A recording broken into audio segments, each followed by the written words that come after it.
بسم الله الرحمن الرحيم إن الأرض لله يورثها من يشاء من عباده والعاقبة للمتقين. وقال تعالى: وإذ قال إبراهيم رب اجعل هذا البلد آمنا واجنبني وبني أن نعبد الأصنام. قال النبي صلى الله عليه وسلم: الظلم ظلمات يوم القيامة، او كما قال صلی اللہ علیہ وسلم. تمام تعریفیں اس اللہ کے لیے جس نے اس سرزمین کو اور آسمان کو بنایا، انسانوں کو اس میں آباد کیا، اشرف المخلوقات کا لقب انہیں عنایت فرمایا، انسانوں کی ہدایت کے لیے انبیاء علیہ السلام کو مبعوث فرمایا، آسمانی کتابیں نازل فرمائی. درود و سلام ہو اللہ کے نبی صلی اللہ علیہ وسلم پر، آپ کے صحابہ کرام، تابعین اور تبع تابعین سے اللہ راضی ہو. اللہ تعالیٰ ان سب کے خدمات جلیلہ قبول فرمائے اور انہیں جنت نصیب فرمائے، اور ہمیں بھی اپنے دین کی خدمت کرنے کی توفیق نصیب فرمائے. محترم حضرات، ابھی آپ کے سامنے قرآن مجید کی چھوٹی چھوٹی 2 آیتیں اور ایک حدیث آپ کے سامنے رکھا. اللہ کا فرمان ہے: ان الارض للہ، بے شک سرزمین کا مالک اللہ ہی ہے.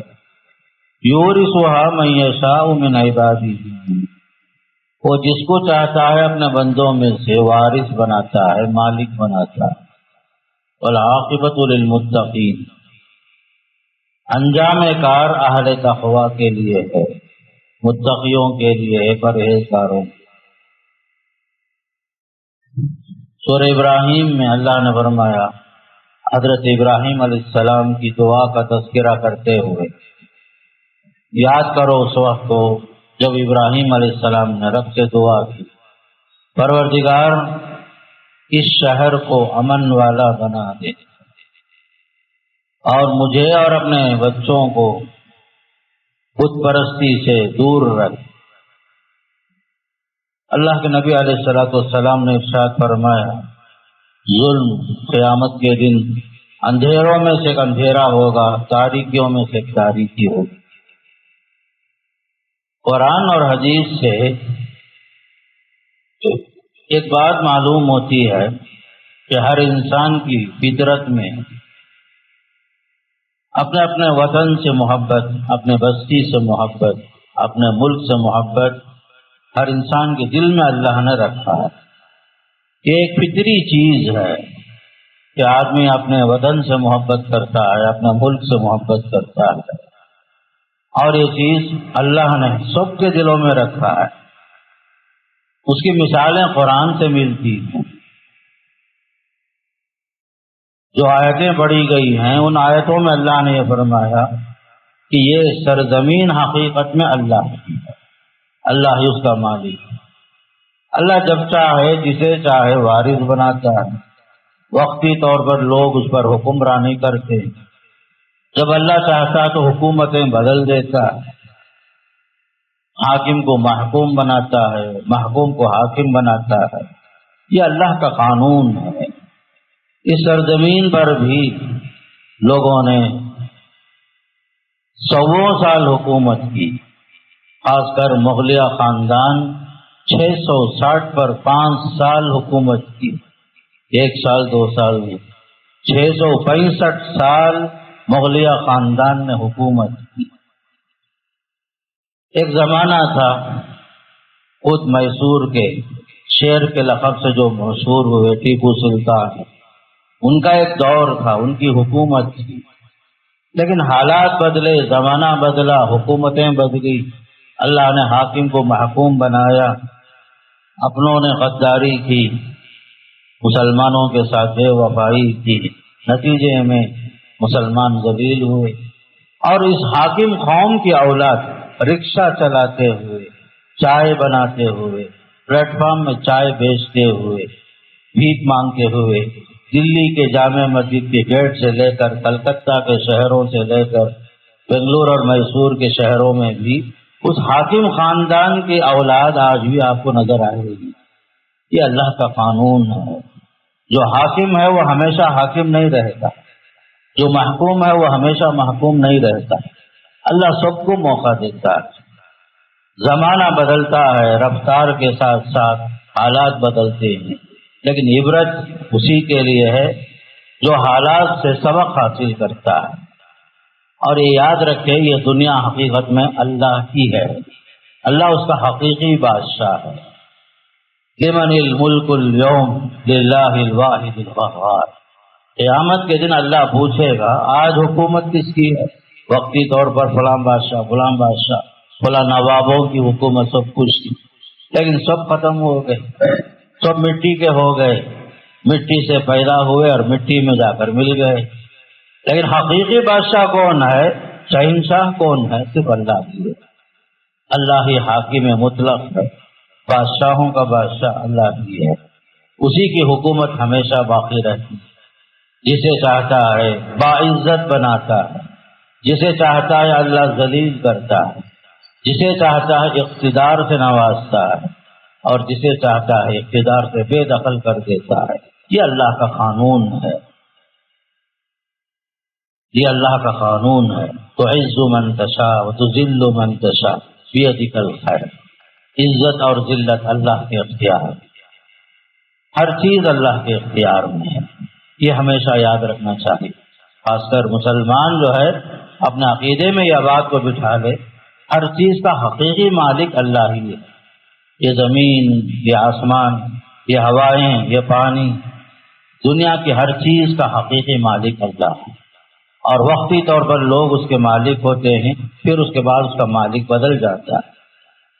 میں آپ کو شروع میں بتا رہا تھا کہ ہر انسان کے دل میں اپنے وطن سے، اپنے ملک سے محبت ہوتی ہے. یہ حقیقی چیز ہے، فطری چیز ہے. خود پیارے نبی صلی اللہ علیہ وسلم کی زندگی میں بے شمار ایسے واقعات ملتے ہیں جہاں آپ صلی اللہ علیہ وسلم سے بھی، بلکہ اس سے پہلے ابراہیم علیہ السلام، ان کی دعا سورہ ابراہیم میں اللہ نے نقل کی. وہ دعا کرتے ہیں پروردگارا یہ مکہ مکرمہ جسے ہم نے آباد کیا، اسماعیل اور ہم نے آباد کیا، اس مکے کو امن والا شہر بنا دے. اور کہیں دعا کرتے ہیں وارزق اہلہ من الثمرات، میرے اس بستی والوں کو پھل پھلاریوں سے نواز، ان کی چیزوں میں برکت عنایت فرما. یہ حضرت ابراہیم خلیل اللہ نے اپنے ملک کے لیے، اپنے مکے کے لیے، مکہ شہر کے لیے، شہر والوں کے لیے، روزی روٹی کے لیے، پھل پھلاری کے لیے، ہر چیز میں برکت کے لیے اللہ سے دعا کر رہے ہیں. اور اسے آباد کرنے کے لیے اللہ سے دعا کرتے ہیں پروردگار میں اپنے بیوی بچوں کو لا کے یہاں چھوڑ دیا ہوں، لوگوں کے دلوں کو اس گھر کی طرف مائل کر متوجہ ہو جائیں لوگ. ربنا انی اسکنت من ذریتی بواد غیر ذی زرع عند بیتک المحرم. پروردگار میں نے یہاں بسایا ہے اپنے بچوں کو، اپنے بیوی کو، یہ تاکہ یہ لوگ یہاں نماز قائم کریں. فاجعل افئدۃ من الناس تہوی الیہم، لوگوں کے دلوں کو بھی پھیر دے تاکہ وہ سب کے سب ادھر قافلہ در قافلہ ہیں، لوگ ادھر دن رات آتے رہیں. وارزقہم من الثمرات، اے اللہ ان سب کو روزی عنایت کر، پھل پھلاریوں سے روزی عنایت کر. یہ ابراہیم خلیل اللہ علیہ السلام کی دعا ہے. پھر اسی طرح پیارے نبی صلی اللہ علیہ وسلم ہجرت کر رہے تھے، مکے سے مدینے کی طرف جانے کا موقع آیا. آپ صلی اللہ علیہ وسلم پلٹ کر کے مکے کی طرف بولتے ہیں مکے کو، ماں اطیب کی، اے مکہ تو کیا ہی پاکیزہ شہر ہے، اے مکہ کیا ہی اچھا تو پاکیزہ شہر ہے. پھر کہا لولا ان قومک اخرجونی ما سکنت غیرکی، اے مکہ اگر تیرے مکے والے مجھے یہاں سے نہیں نکالتے، میں یہاں سے نہیں نکلتا اور کسی اور بستی میں جا کر آباد نہیں ہوتا. بہت افسوس تھا آپ صلی اللہ علیہ وسلم کو ہجرت کرتے ہوئے، مکہ چھوڑ کر جاتے ہوئے. آپ نے صاف صاف فرمایا اے مکہ تو عزیز ہے، تو میرے نزدیک پاکیزہ شہر ضرور ہے، لیکن تیری قوم نے مجھے یہاں رہنے نہیں دیا. اگر یہ مجبوری نہیں ہوتی تو میں مکہ چھوڑ کر باہر نہیں جا سکتا. یہ تھی آپ صلی اللہ علیہ وسلم کی محبت عقیدت. پھر اسی طرح جب وہ سب سے پہلے وہی نازل ہوئی تھی اللہ کے نبی علیہ السلام پر، تو حضرت خدیجہ رضی اللہ تعالیٰ عنہا جو ہے جب آپ پریشان ہوئے تو ورقہ بن نوفل کے پاس لے کر آئے. اس وقت جو نصرانی عالم تھے، حضرت خدیجہ کے رشتے دار بھی تھے، اس زمانے کے عالم بھی تھے. ورقہ بن نوفل آ کر بولے چچا یہ محمد پر وہی نازل ہوئی ہے، پریشان ہو گئے ہیں، ذرا وہ آپ ان کو سمجھائیے. پوچھا انہوں نے کہ تمہارے ساتھ کیا ہوا؟ کہا جو ہے جبریل آئے تھے، قرآن مجھے پڑھائے، مجھے ڈر ہے اپنی ذات پر، اپنی زندگی پر. تو حضرت ورقہ نے کہا جو تمہارے پاس جو فرشتہ آیا تھا یہی فرشتہ آپ سے پہلے کے نبیوں کے پاس بھی آیا تھا. آپ کے لیے خوشخبری ہے کہ اللہ آپ کو نبی بنانے جا رہا ہے. لیکن ایک چیز ہے، تمہاری قوم تمہیں مکے سے باہر نکال دے گی. آپ سے پہلے جس نے بھی جو ہے کلمہ حق کی دعوت دی اس قوم نے اسے بستی سے باہر نکال دیا. اس وقت بہت تعجب ہوا اللہ کے نبی کو جب یہ سنے. او مخرجی یا ہوم، آپ نے پوچھا کیا مکہ والے مجھے باہر نکال دیں گے؟ تعجب سے پوچھے صلی اللہ علیہ وسلم. کہا کہ ہاں. تو ورقہ نے کہا اے محمد اس وقت اگر میں زندہ رہوں گا تو میں آپ کا ساتھ دوں گا. اس وقت ورقہ بن نوفل زندہ نہیں تھے، وفات ہو گئی تھی. بہرحال یہ سب ایک تاریخ ہے کہ وطن سے ایک عقیدہ محبت وغیرہ. اور ایک حدیث میں آتا ہے اللہ کے نبی صلی اللہ علیہ وسلم سفر میں تھے، مدینہ قریب آ چکا تھا. مدینہ قریب آنے کے ساتھ آپ نے صحابہ سے فرمایا دیکھو بھائی مدینہ آ گیا ہے، میں جلدی جا رہا ہوں، ہمارا شہر آ گیا.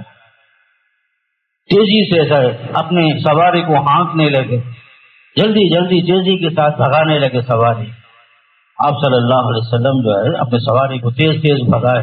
پھر کہا جس کو جلدی آنا ہے آؤ بھائی میں جلدی جاتا ہوں. کیونکہ بدن سے ہی ایک لگاؤ، ایک محبت. مدینہ قریب آنے کے ساتھ آپ بے چین ہو. پھر آپ قریب پہنچے مدینے سے، کیونکہ مدینے میں آگے بچ گئے تھے. تو مدینہ قریب آنے کے ساتھ احد پہاڑ نظر آئے. احد پہاڑ دیکھ کر اللہ کے نبی بولے ھذا جبیل، یہ چھوٹا سا پہاڑ ہے، یحبنا ونحبہ، یہ پہاڑ ہم سے محبت کرتا ہے اور ہم اس سے محبت کرتے. یہ ہے اللہ کے نبی صلی اللہ علیہ وسلم، مدینے کی ہر چیز سے محبت، احد پہاڑ سے محبت، مدینے کی طرف جلدی جانے کی خواہش، سواری کو اسپیڈ بھگانے کی خواہش. یہ سب چیزیں آپ صلی اللہ علیہ وسلم کی زندگی میں نظر آتی. پھر اور ایک موقع سے حدیث میں آتا ہے آپ صلی اللہ علیہ وسلم دعا فرما رہے تھے یا اللہ ابراہیم خلیل اللہ مکے والوں کے لیے دعا فرمائے. اے اللہ میں مدینے کے لیے دعا کرتا ہوں، یہاں کے پھل پھلاری میں برکت دے، یہاں کی چیزوں میں برکت دے، یہاں کے مجھ میں سا میں برکت دے، پھل پھلاریوں میں برکت دے.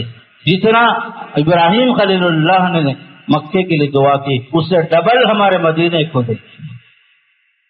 ایک عجیب محبت، مدینے سے محبت، مدینے سے جو ایک والہانہ عقیدت محبت سب تھی.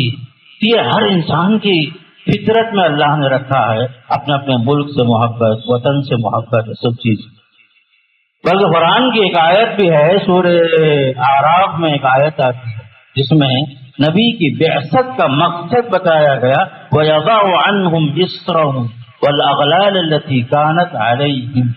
نبی کی بعثت کا مقصد یہ ہے کہ لوگوں کے اوپر سے جو بوجھ ہے، غلامی کی جو زنجیریں ہیں، اسے جو نکال کر پھینکے.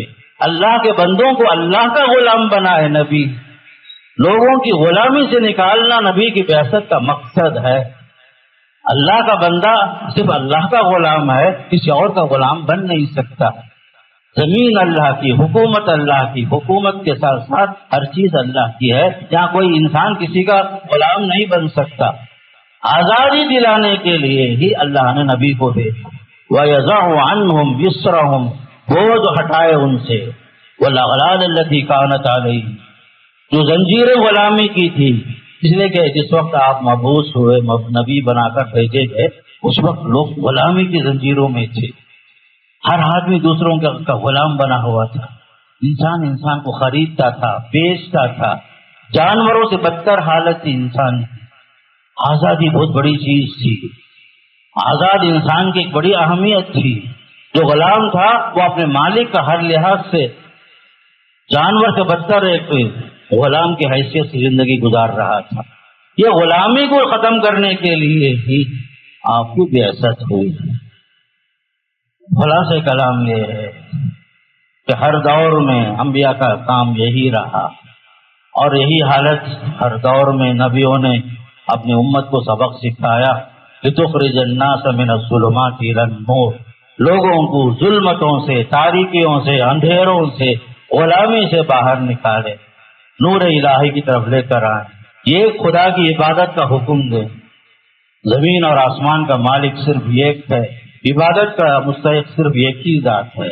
غلامی انسان کی انسان کر نہیں سکتا، انسان اشرف المخلوقات ہے، انسان جانور نہیں ہے، عام جانوروں کی طرح نہیں ہے۔ یہ جو ہے نبیوں کی بعثت کا مقصد ہی اسے اللہ سے ملانا ہے، خالق کی عبادت کرانا ہے، مخلوق کی خدمت کرنا ہے۔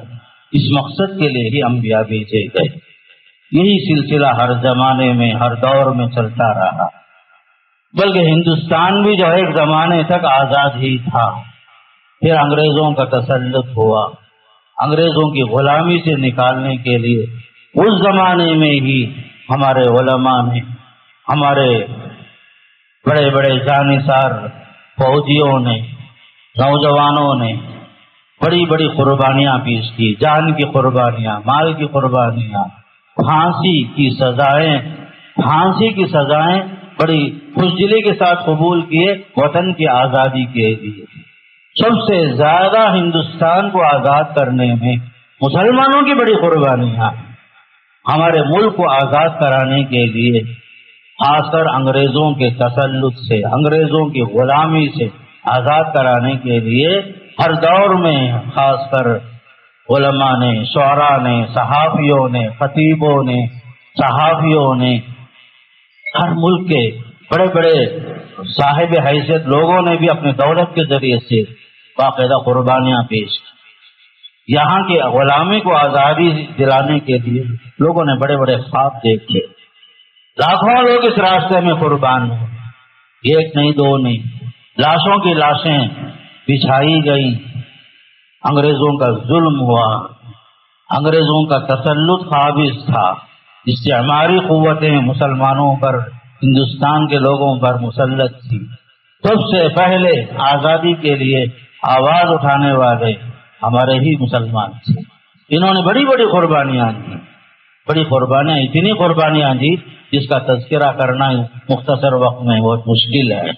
یاد رکھو، خصوصاً ہمارے ملک کی آزادی کے لیے ایک زمانے تک بڑی بڑی قربانیاں جب پیش کی گئی تو اس راستے میں لوگوں کی جان بھی گئی، لوگوں کا مال بھی صرف ہوا، یہاں تک کہ ایک زمانہ ایسا بھی آیا کہ اچھے اچھے علماء حضرات بھی قید و بند کی زنجیروں میں جکڑے گئے، زمانہ گزارے۔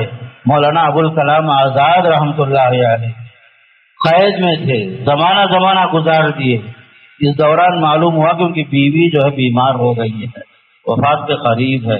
انگریزوں نے کہا اگر مولانا درخواست دیں گے تو ہم ان کو بھیج دیں گے، ان کی بیوی بیمار ہے۔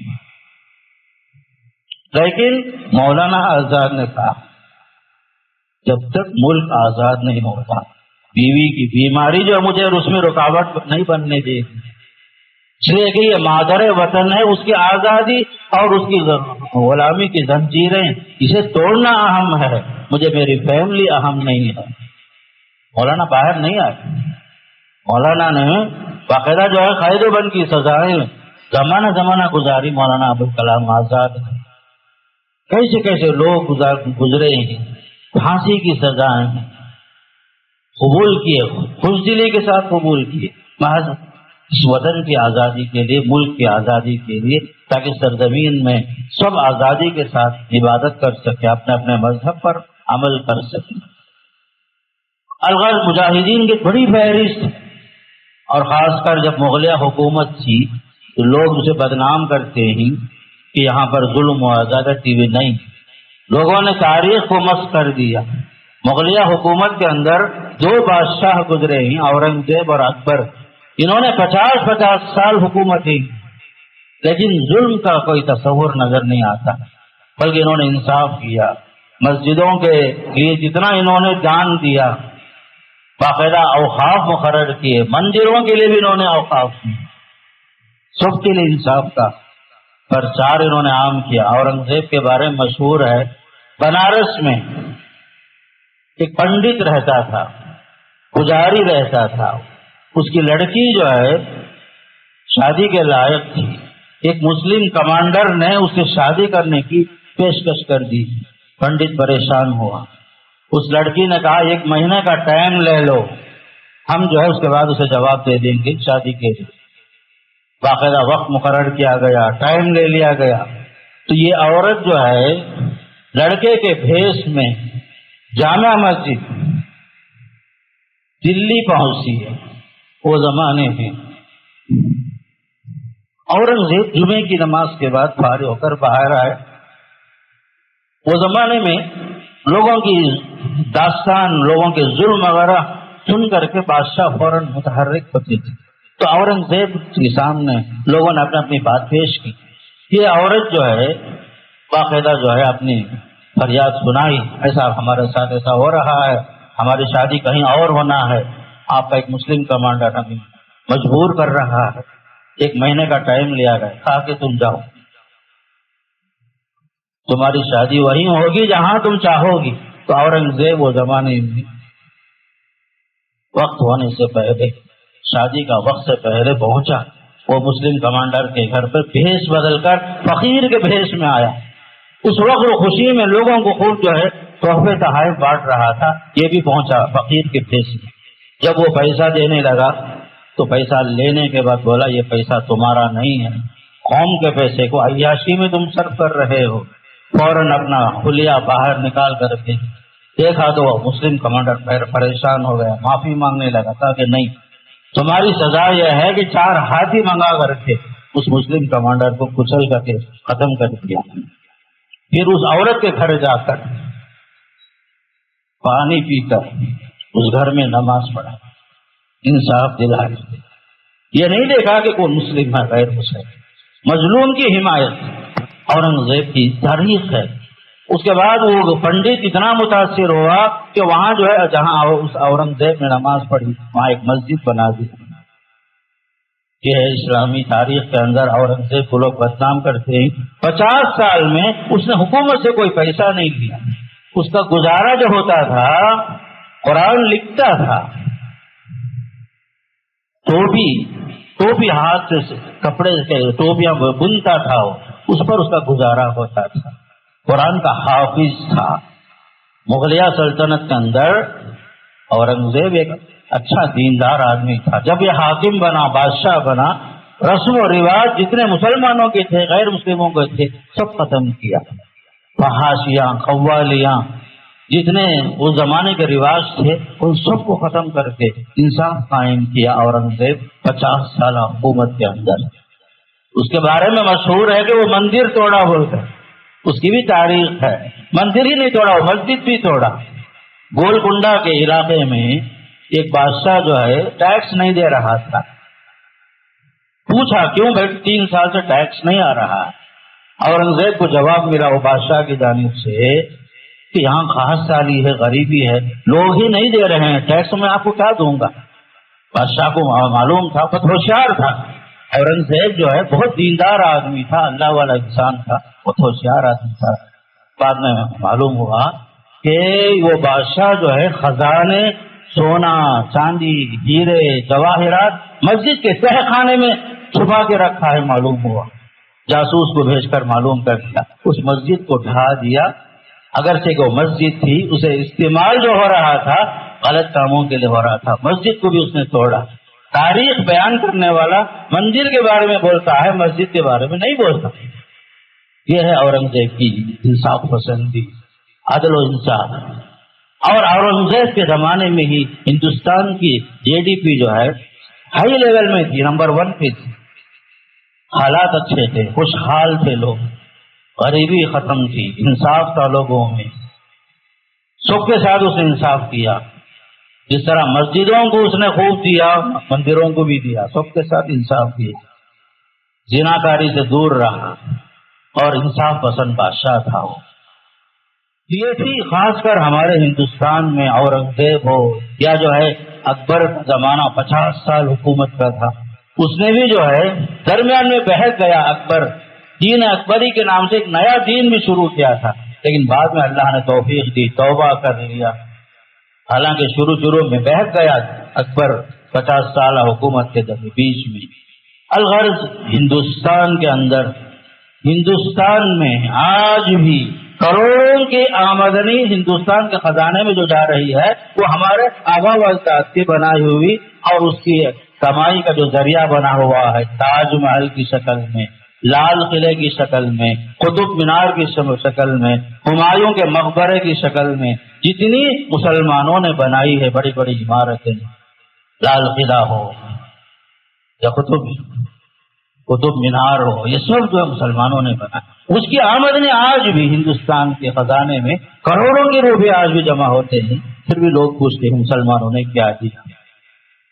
پھر ہندوستان کی آزادی کے بعد ایک زمانہ ایسا آیا کہ پاکستان سے جنگ کی نوبت آئی. لال بہادر شاستری کا زمانہ تھا، وہ PM تھا. وہ جو ہے حیدرآباد پہنچا نواب عثمان علی کے پاس. یاد رکھو ایک تاریخ ہے یہ. نواب عثمان نے اس وقت 6 ٹن سونا دیا محض ہندوستان کو بچانے کے. اس سے بڑی سخاوت کسی کو ہو ہی نہیں سکی. 6 ٹن سونا، اور وہ لینے کے لیے وقت کا PM حیدرآباد پہنچا. باقاعدہ جو نواب عثمان علی کی بڑی خدمتیں، باقاعدہ حکومت تھی، اور اس نے عثمانیہ یونیورسٹی بنائی جو آج بھی حیدرآباد میں موجود ہے. بڑی بڑی خدمتیں ہمارے مسلمانوں. جامع مسجد کی شکل میں، جامع مسجد ہو یا قطب مینار ہو، کوئی بھی ہو، ہندوستان میں آج بھی جو ہے خاص کر مسلمانوں خدمات کا اعتراف کیے بغیر کسی کو کوئی چارہ نہیں ہے. اس لیے خاص کر ہمیں معلوم ہونا چاہیے کہ ہندوستان کی آزادی میں مسلمانوں نے بہت کچھ دیا. آزادی سے پہلے بھی دیا، آزادی کے بعد بھی دیا، اور اسے آباد کیا. اور اورنگزیب کے زمانے سے لے کر یا اس سے پہلے کے ادوار سے لے کر شاہ ظفر آخری بادشاہ تھے سلطنت مغلیہ میں. مغلیہ خاندان کا آخری بادشاہ شاہ ظفر تھے. وہ 20 سال حکومت کیے. آخری زمانہ تھا انگریزوں کے ساتھ. کچھ ہمارے ہی لوگوں نے غداری کر کے دوستی کر لی اور شاہ ظفر کی حکومت کو الٹنے کی کوششیں ہوئی. یہاں تک کہ شاہ ظفر دلی سے نکال کر کے برما میں رنگون کے قید خانے میں بند کیا گیا. شاہ ظفر وقت کا آخری بادشاہ ہندوستان کی تاریخ میں. اس کے ساتھ کیا سلوک ہوا معلوم ہے؟ انگریزوں نے کیا سلوک کیا؟ ناشتے کا ٹائم ہے، اس کے بچوں کا سر قلم کر کے، سر کاٹ کر کے، پلیٹ بند کر کے دسترخوان میں پیش کیا. جب پلیٹ کو کھول کر دیکھتا ہے شاہ ظفر تو کہتا ہے کہ سر خون سے لت پت ہے. وہ بڑے فخر سے کہتا ہے کہ ہمارے تیمور کے خاندان کے بچے جو ہے سرخ روح ہوتے ہیں، اپنی سر کٹا کر کے بھی کامیاب ہوتے ہیں ہندوستان کی آزادی کے سامنے. اپنے بچوں کی بھی ہم غلام ہیں، اپنے بچوں کی غلامی کو بھی ہم برداشت نہیں کرتے. اس راستے میں ہم اپنے بچوں کی جان بھی دان بھی دے دیتے. تو شاہ ظفر یہ آخری بادشاہ تھے مسلم حکمرانوں میں. الغرض ایک تاریخ ہے ہندوستان کی. ہندوستان پر حکومت کرنے والے برٹش حکومتوں نے، انگلینڈ سے آئے ہوئے انگریزوں نے خوب لوٹا. یہاں تک کہ ہندوستان کو جو ہے مغلیہ حکومت میں مسلمانوں نے 660 اور 5 سال کے اندر سونے کی چڑیا بنایا. اسے یہاں جو ہے سونے کے کان موجود تھے. یہاں سے لوٹ کر لے جانے کے لیے انگریز نے کیا ہوشیاری کی معلوم ہے؟ ریلوے لائن جو بچھایا گیا ہے آپ کی خدمت کے واسطے نہیں ہے. وہ جو ہے سمندری راستے سے یہاں کے ساری چیزیں منتقل کر کے انگلینڈ پہنچانے کے لیے، بحری جہازوں تک پہنچنے کے لیے باقاعدہ جو ہے ریلوے لائن بچھائے گئے، کلکتہ کے ساحل تک، بمبئی کے ساحل تک، مدراس کے ساحل تک، جہاں جہاں ساحلی علاقے ہیں باقاعدہ یہ ریلوے لائن ختم ہوتا ہے ساحلی علاقے کے ساتھ. کیوں؟ تاکہ پورا مال ہندوستان کا لوٹ کر لے جائے. اسی طرح لوٹا ہندوستان کو. اور اورنگزیب جو میں جیسے بتایا قرآن اپنے ہاتھ سے لکھتا تھا، اسی پر اسی کی کمائی ہوتی تھی، تو اس کا قرآن آج بھی جو ہے حیدرآباد کے میوزیم میں محفوظ. ایسے نیک لوگ موجود ہیں. لوٹنے والے انگریز تھے اور دینے والے مسلمان تھے. ہندوستان کو مسلمانوں نے بہت کچھ دیا، جان بھی دی، تن من دھن کی قربانیاں پیش کی. اور ہندوستان میں آزادی کے لیے، مزید اور آزادی کے لیے یہ ہندوستان کے لیے قربانیاں آج بھی درکار ہیں. فرقہ پرست عناصر تاریخ کو مسخ کرنا چاہتے ہیں، ہندوستان کی تاریخ کو جو ہے بھلانا چاہتے ہیں، مٹانا چاہتے ہیں. اس لیے خاص کر ہمارے بچوں کو معلوم ہونا چاہیے کہ ہندوستان کی آزادی ایسے ہی نہیں ہوئی. ہندوستان جو آزاد ہوا ایسے نہیں ہوا. ہم نے سب کچھ دیا، ہم اس ملک کے حاکم رہے، ہم نے انصاف یہاں کیا، تعلیم کا انتظام کیا. اس زمانے میں عصری علوم اور دینی علوم کی تقسیم نہیں تھی. انگریز نے سب سے پہلے عصری علوم اور دینی علوم کے نام سے تفریق بنا کر مدرسہ الگ کیا، اسکول الگ کیا. یہ ہے تاریخ. اس زمانے میں عربی مدارس کے ساتھ، قرآن اور حدیث کے ساتھ سائنس بھی پڑھتے تھے، میڈیکل بھی پڑھتے تھے. اور اس زمانے میں لوگ وہ علی سینا کی شکل میں جو فارغ ہوئے وہ مدارس کے فارغ تھے. کیمیکل سائنس، میڈیکل سائنس، جتنے بھی انگریزی تعلیم یافتہ لوگ سمجھتے ہیں کہ الگ علوم میں، نہیں، یہ سب اسلامی علوم تھے. باقاعدہ ایک ہی مدرسے میں، ایک ہی کالج کے اندر پڑھائے جاتے تھے. لیکن انگریز نے چال چلی، علوم کو تقسیم کیا، ڈیوائڈ اینڈ رول کی پالیسی ہر جگہ لے کر آئے.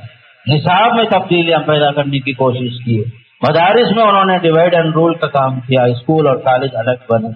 الغرض سارے علوم اسلامی علوم ہیں جس سے بھی انسانیت کی خدمت ہوتی ہے. انسان کو فائدہ جس علم سے ہوتا ہے وہ علم شریعت کا علم ہے وہ. لیکن انگریز نے یہ تقسیم کی، لوگ اس تقسیم کے ساتھ چلتے گئے، یہاں تک کہ مدارس الگ ہو گئے، یونیورسٹیاں الگ ہو گئی، کالجز الگ ہو گئے. الغرض ایک تاریخ ہے ہمارے ہندوستان کی. اس لیے ہمیں جو ہے 15 اگست سے پہلے یہ سب چیزیں مطالعہ بھی کرنا ہے، بچوں کو بھی بتانا ہے. اور باقاعدہ اس میں جہاں پرچم کشائی ہوتی ہے، یہ جو جھنڈا ہے جو ہمارا ترنگا جھنڈا، وہ ترنگا جھنڈے پر رنگ لگانے والی بھی ایک عورت تھی مسلمان، سوریا. ہر چیز میں آپ کو نظر آئیں گے ہمارے مسلمان ہی نظر آئیں گے. یہ جو ترانہ جو آپ پڑھتے ہیں علامہ اقبال کا ترانہ ہے، انقلاب زندہ آباد، ہندوستان کے لیے اتنے نعرے جو لگے یہ سب ہمارے مسلمانوں کی طرف سے. اسلام جو ہے مسلمان کو اتنا کامل بناتا ہے کہ وہ اپنے ملک کے لیے بھی، اپنے وطن کے لیے بھی، اپنے دین کے لیے بھی ایک سپاہی بن کر آتا ہے. جیسے شروع میں آپ کو بتایا، نبی کی بعثت کا مقصد غلامی سے آزادی دلانا، غلامی سے آزادی دلانا، یہی مقصد تھا. علماء بھی آگے بڑھے، علماء شہید ہوئے، صحابی شہید ہوئے، شعراء شہید ہوئے اس راستے میں. بڑے بڑے علماء بھی. ہندوستان جب آزاد ہوا تو ہندوستان کی آزادی کے بعد سب سے پہلے وزیر تعلیم کی حیثیت سے مولانا ابوالکلام آزاد مقرر ہوئے. مولانا آزاد کو یہ شرف ملا. یہ پی جے عبد الکلام کو یہ شرف حاصل ہے کہ وہ میزائل مین کے نام سے مشہور ہے. ہندوستان کو انہوں نے اس کا سر بلند کر دیا میزائل ایجاد کر کے. آج سے لے کر وہ زمانے تک لے کر، مغلیہ سلطنت سے لے کر، اس سے پہلے سے لے کر ہر دور میں ہمارا ہاتھ اوپر تھا، ہمارا ہاتھ نیچے نہیں تھا. ہم دینے والے تھے، لینے والے نہیں تھے. ہمارے سامنے وہ حدیث تھی بھائی، الید العلیٰ خیر من الید السفلیٰ، اوپر والا ہاتھ بہتر ہے نیچے والے ہاتھ سے. اسی وجہ سے دنیا آج بھی، تاریخ کو لوگ مٹانا چاہیں خود سے خود مٹ جائیں گے، تاریخ نہیں مٹے گی. تاریخ ہے یہ، حقیقتیں ہیں یہ سب. جان کر کے جس ملک میں ہم رہتے ہیں، ہم جو ہے بائی چانس انڈین نہیں ہے، بائی چوائس انڈین ہے. ہم نے ہندوستان کو پسند کیا. لوگ گئے پاکستان چلے گئے لوگ بہت سارے. ہم نے ہندوستان میں جینا اور مرنے کی قسم کھائی. ہمارے باپ دادا کی خبریں یہی ہیں، ہم یہی رہیں گے اور یہی پیدا بھی ہوئے یہی مریں گے. ہمیں کوئی یہاں سے نکال نہیں سکتا. یہ نارسی کے نام سے، یہ نارسی کے نام سے کوئی نکال نہیں سکتا، اس لیے کہ ہم مسلمان ہیں. سب سے پہلے مسلمان ہیں. دوسرا ہم جو ہے بھائی چوائس نہیں، بھائی چوائس نہیں، بھائی چانس نہیں ہے. انڈین جو ہم لوگ ہیں ہم بائی چانس ہیں. موقع ملا ہم کو. لوگ گئے، بہت سارے لوگ گئے پاکستان گئے، پھر پاکستان سے وہاں جا کر آباد ہوئے. لیکن ہمارے باپ دادا نے کہا نہیں، ہماری پرانی یادیں، ہماری پرانی خبریں، ہمارے اسلاف کی خدمتیں سب کچھ یہی ہیں. ہم جانے تیار نہیں ہوئے. قربانیاں دی، پھانسی کی سزائیں مقرر ہوئی، اس کے لیے بھی ہم نے قربانیاں دی. اس لیے فخر کے ساتھ آپ کہو کہ میں مسلمان ہوں، پھر میں ہندوستانی ہوں. یہ جو ہے آپ کا ذاتی حق ہے. یہیں پر ہم پیدا بھی ہوئے، ہم یہیں پر مریں گے. یہ جو ہمارا ذاتی حق ہے اسے کوئی چھین نہیں سکتا. ایک تاریخ کو پڑھو، سیکھو، باقاعدہ اپنے بچوں کو، اپنے اعلیٰ اولاد کو سمجھاؤ، سکھاؤ کہ ہمارا یہ ملک جو ہے اپنا ذاتی حق ہے. یہ اس کی حفاظت کے لیے، اس کی ترقی کے لیے جیسے ہمارا اسلاف نے قربانیاں دی ہیں، یہی کام ہمارا بھی ہے. ہم کوشش کریں کہ ہندوستان آگے بڑھے، ملک کی خوشحالی عام ہو، ملک کے اندر غربت کا خاتمہ ہو، ملک کے اندر مساوات عام ہو، ملک کے اندر امن عام ہو، ملک کے اندر تعلیم عام ہو. ہمارے بچوں کو سکھاؤ کہ خاص کر تعلیم ہی ایک ہتھیار ہے آپ کے لیے، آپ کے مستقبل کے لیے. اسے کوئی چھین نہیں سکتا. تعلیم کے ذریعے سے آپ کو جینا ہوگا. تعلیم کی وجہ سے آپ کی سربلندی ہوگی. غلامی کی زندگی سے نکلنے کے لیے علم کو عام کرو، ایجوکیشن میں آگے بڑھو. ہر ایجوکیشن میں باقاعدہ ہماری قوم آگے ہے. ورنہ جو اگر ہم پیچھے رہے تعلیم میں تو ہماری حالت پھر لینے والے کی ہو جائے گی، دینے والے کی نہیں رہے گی. ہم کیوں آگے تھے؟ اس لیے کہ ہم دے رہے تھے. اب پیچھے کیوں ہو گئے ہیں کہ ہم لینے والوں کی عادت ہمارے اندر آ رہی ہے. یہ نہیں ہونا چاہیے. اللہ مجھے بھی اور آپ کو بھی جب تک رکھے ایمان کے ساتھ اپنے ملک میں عزت کے ساتھ زندگی گزارنے کا اللہ ہم سب کو توفیق نصیب فرمائے. اللہ اس ملک میں امن کو سکون کو باقی رکھنے کی توفیق نصیب فرمائے. اسلام کو عام کرنے کی اللہ ہم سب کو اس ملک کے اندر توفیق نصیب بخشے.